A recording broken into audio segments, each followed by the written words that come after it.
Good. We haven't had practice. Do what? So we haven't had practice. I mean, we played on Wednesday, and today's Friday, so we took day off Thursday. You've been watching some Central film. Mm-hmm. Do you have a scouting report on them? Yes. Would you like to? Who are some guys who are pretty good for them? Who are you going to be keying in on?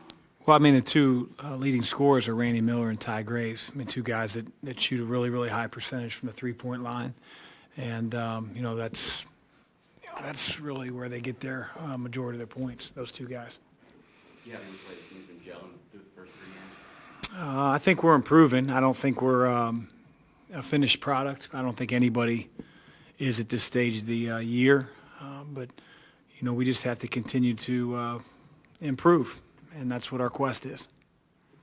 You've got two potential stars going to be joining your roster. How much deeper does that make this team and much more dangerous?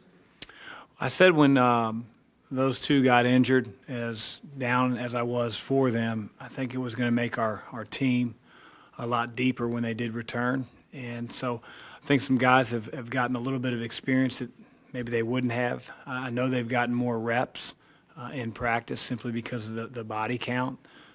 But, the addition of both David and Malik, when that time comes, I think will certainly add to our depth and our talent level. Can you project the timetable? I think really, Tim, we have to see how they respond and react to competitive practices before I could really, make a guess. Everything to this point has been smooth sailing in terms of their rehab, and there haven't been any setbacks. And so hopefully that's exactly what we see when they start going against live competition in practice. Chris, you said after Miami, you changed some things offensively. You guys have spent a lot of time. I would take it as because of personnel. How is that transition coming? I would imagine it's a work in progress. It is, and we still have a ways to go. I think sometimes we fall in love with jump shots. Jump shots aren't a bad thing. We have a very good shooting team, but we have to create really good ones in order for me to feel good about that being the offense that I want to see for the entire year. It's not a matter of if your shot's going in, like I said the other night. It's like what type of shots are being created. And we have to be wise enough and objective enough to say, really in the context of things, that a great shot, can we get a better one? Could we have been more patient? And you're never going to be perfect. I think our guys play together. I think they try to play the game the right way. But I think sometimes we're a little bit too confident, and we have to make sure that our offense is producing those shots, not individual players. How different is your offense this year as opposed to what you guys were running last year? Without getting too technical, our flow game, the way that we play is a lot different. Some of our set plays and things that we want to execute, are pretty similar. But, we tweak set plays from year to year, but the way we play in general, if we're not running a set play, has changed dramatically. Sam was just in here. Is he about where you expected through 3 games? That's a tough question.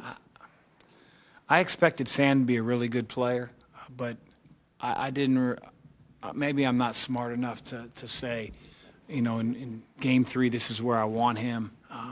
He's going to be like a lot of freshmen. He's going to have some very, very tough moments throughout the course of the year. He hasn't had a whole lot of those yet.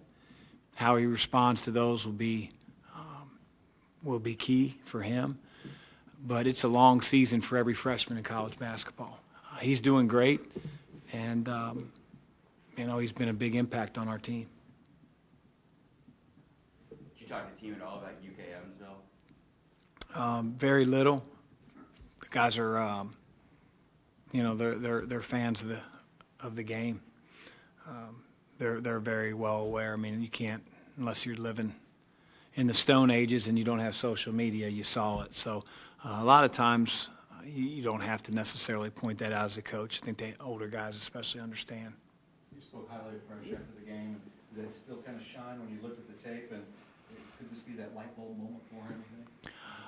It was by far his best game on both ends of the floor.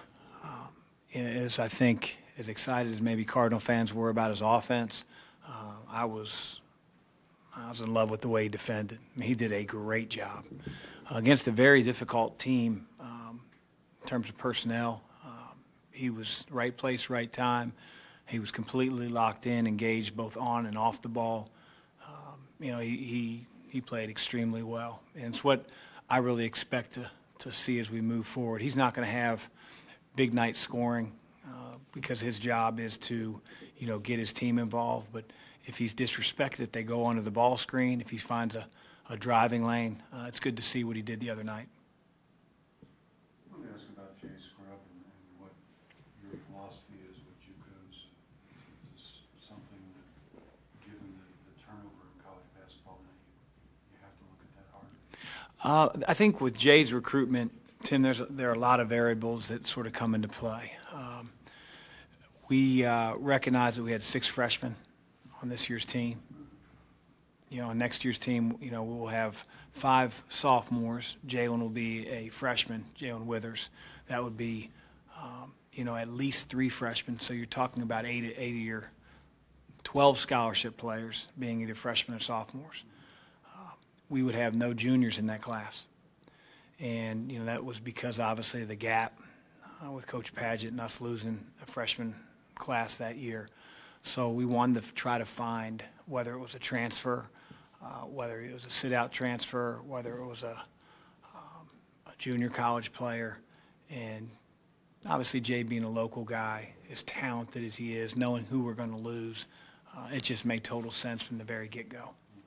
Do you have a general philosophy about that, given that most feel like a 2-year proposition? No. I think each case is different.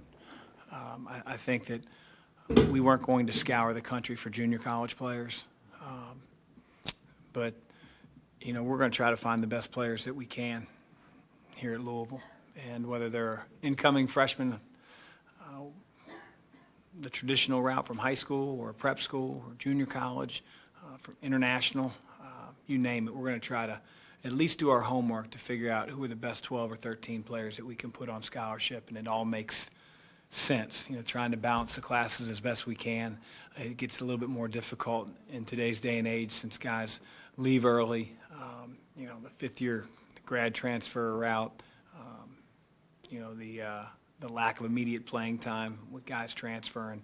So your roster maybe isn't as protected as it was 10, 15 years ago. That's okay. But we're always going to try to uncover any stone that we can to figure out who we want on our team. Chris, are you confident that you get him on campus? I mean, there has been a little bit of talk that he may. And there's going to be talk, and I've been very honest with Jay from the get-go and his dad.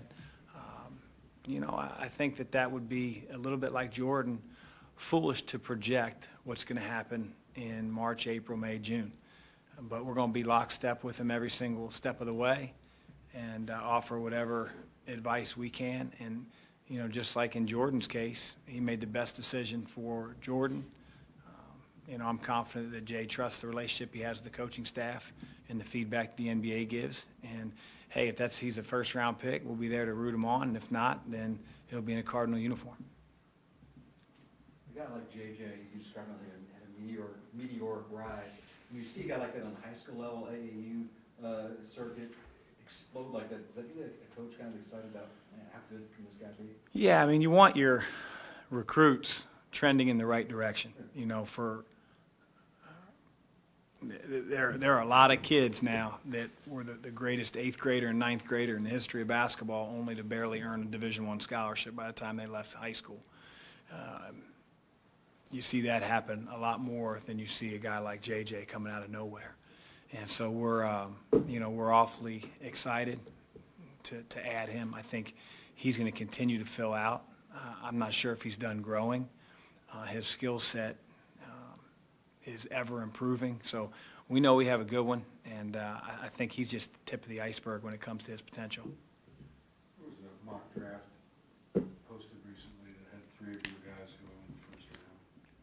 As a coach, knowing that attrition is part of the deal in college basketball, how do you plan, or can you plan asked me that question in 4 months.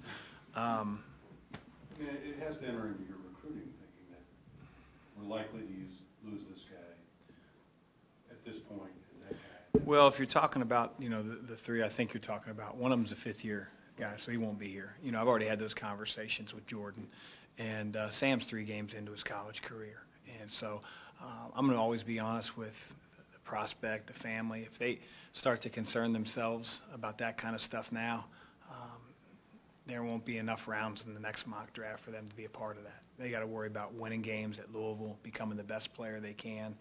And it's a good problem to have if that mock draft becomes reality. But, there's a lot of time between now and then, and they got to focus on the present. Well, that's what they have to do. You as a coach in recruiting, how does that impact? I never quit recruiting. Yeah, never quit recruiting. We good? Thanks, guys. Thank you.